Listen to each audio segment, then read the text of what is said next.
Why do tragic things happen in life? Hi, I'm Matthias, and this is my soul perspective. Why do tragic things and horrible things happen to us as human beings? Especially as people like me say that we have souls and everything on the other side is, beautiful and great, and life is filled with so much purpose. Why do we have to sort of endure so much pain and suffering and tragedies? The reason is... What if I said there's no reason? I'd be lying, because there is.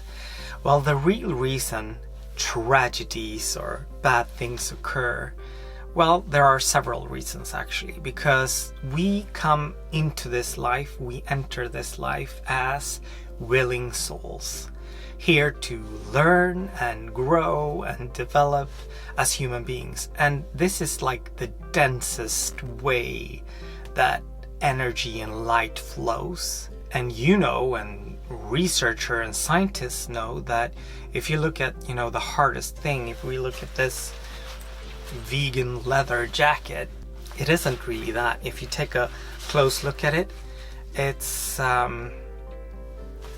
energy vibrating, but it's dense here, okay? So everything is energy. We know that, you know that, perhaps you don't know that, you know that now. And as souls, we choose this. We have chosen this before.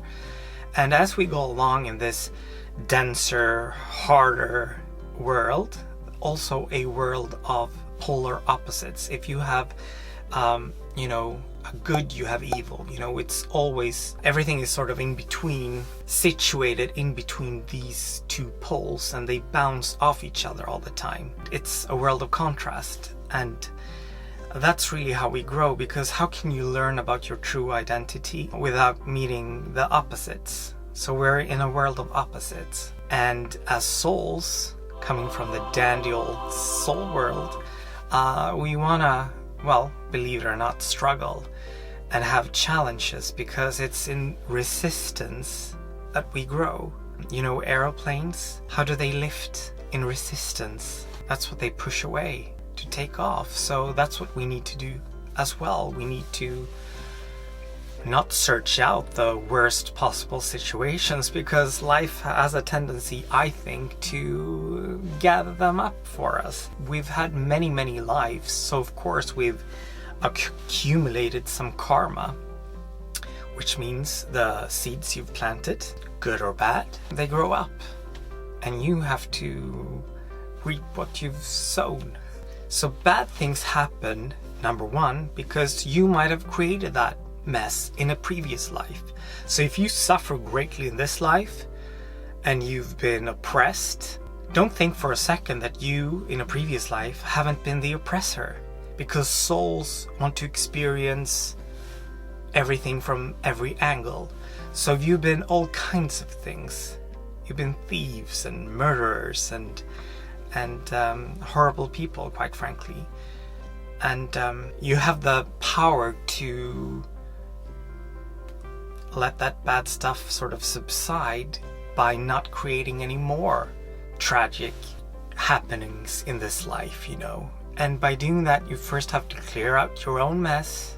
You have to realize why you do the things you do, because we all have sort of inner demons or, bad traits. And it's not by pushing them away that we succeed. It's by acknowledging that we have them. That's the only place we can come from where we can say, okay, I'm not going to give you any more time and space in my life. I know you're there, but I don't have to submit to you. So that's one explanation. The first one, we incarnate as souls. We want to have the human experience, good, bad, and ugly, because we want to grow, we want to learn, we want to find out really more about who we truly are as souls by being what we truly aren't. Do you see what I mean? In a world of opposites, you can learn a great deal about love when encountering hate or fear, but you don't want to engage in that too much and create more stuff that you aren't really prepared to create for yourself. Do you see what I'm saying? So there really are no accidents. I mean, it appears to be accidents. It's not that I'm saying that life isn't incredibly hard at times, or that I would never be so cruel to say, you know, that person deserved that, you know. But no soul entering this realm leaves this earth without willingly doing so.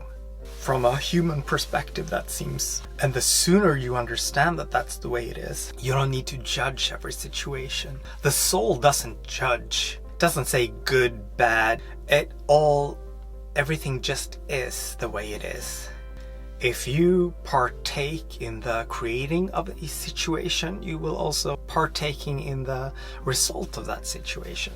That's creating karma. And that is, you know, what you might label as tragic events in this life. And you might say, oh, you know, this happened to my parents. How dare you say that they created that? Well, you don't know what their deal is on the other side, or how they lived previous lives.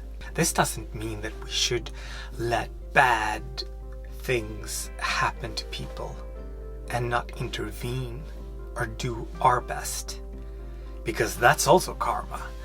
And how would you like to be treated? Even if you'd done horrible things in previous situations and lives, and you get punished really badly, and people just sort of shrugged their shoulders and walked by. Of course you want to do what you can, what you find appropriate, but you need to sort of be in tune with your inner navigational system to know what to do. And that is what you want to do.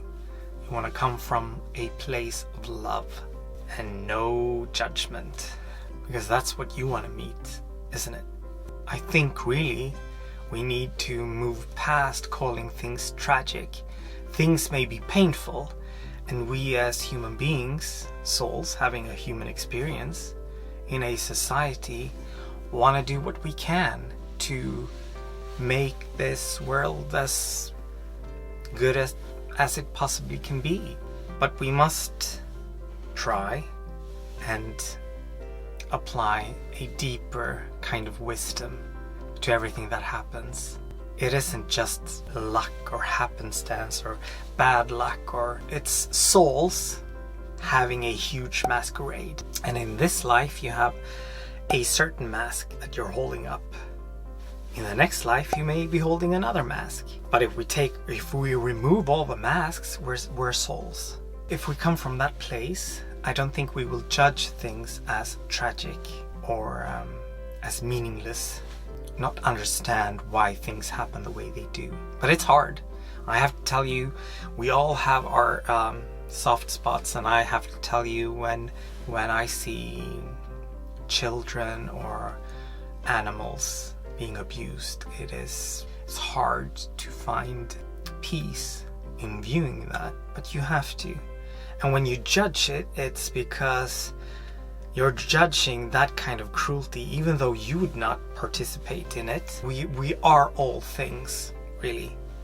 So if we can see something in another person, we have that quality too. Otherwise we couldn't see it. It would be impossible for us to recognize. That doesn't mean it's to that extent, but that's the way life works. If I'm judging someone that's being cruel, let's say, I need to be more accepting, loving, giving space to my own cruelty.